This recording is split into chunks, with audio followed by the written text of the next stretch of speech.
के भयो ढिलो आयो त आउन अलिक ढिला भयो आज। आउन बस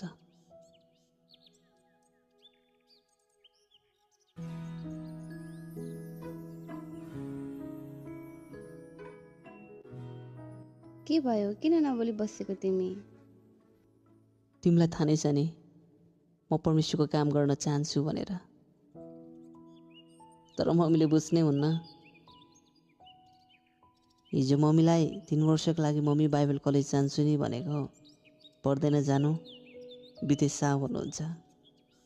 तसँगको साथीहरूले विदेश गएर घर बनाइसके, जग्गा जमिन जोडिसके। 3 वर्ष बाइबल कलेज जानुभन्दा त बरु विदेश गएर पैसा कमा भन्नुहुन्छ। तिमी आफै भन न म के गर्नु? ठिकै त भन्नुभएछ मम्मीले। यति सानो कुरामा तिमी किन निराश हुन्छौ? सबै आमाबुवाहरूले आफ्नो छोराछोरीको प्रगति त चाहनुहुन्छ। सुरुमा पैसा कमाएर पछि सेवाकाई गर्दा पनि त हुन्छ नि, हुँदैन र? ठिकै भन्यौ तिमीले, तर तिमीलाई थाहा छ परमेश्वरले सुरुमा मानिसलाई बनाउँदा चाहिँ नि सानो नानी बनाउनु भएन, न त बिर्दा नै परमेश्वरले आदम र हावालाई तिमी र म जस्तै जवान बनाउनु भयो। त्यसैले जवान चाहिँ सबलाई मनपर्छ।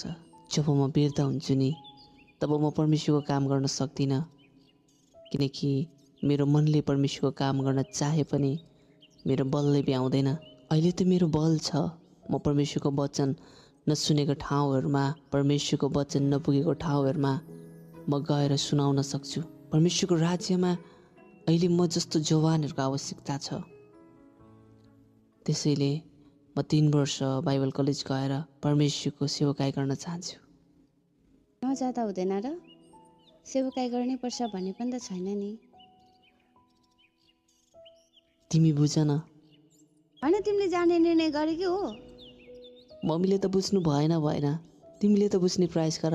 लु भयो, म गएको। सुषमा नरिसाउने यति सानो कुरामा, प्लिज सुषमा।